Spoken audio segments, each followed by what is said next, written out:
Ви изразувам огромна благодарност. Добро, Шмид. Шмид, беги, Шмид. Кој си ти?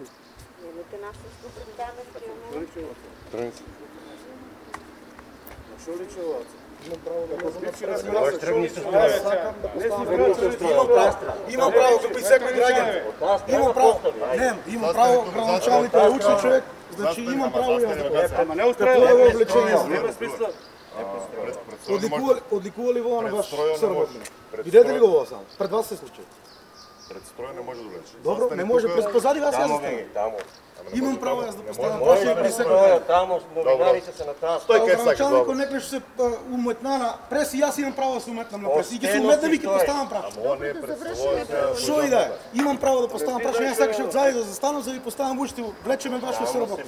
И вашиот. Има протокол за Има движење. има ли протокол да ме влече, треба ли да ме тепаш, што на страна, што сакам да Кој те поставам тепа прашање. тебе? Кој те тепа? И то не ли виде кој ме завлече, пред тебе ме завлече. Не го виде кој те завлече. Добро, ќе видите после на камерите, нема проблем. Извинјавам се, продолжите, па јас имам право да ви поставам прашање. Апсолутно, биди тука за прашање, апсолутно.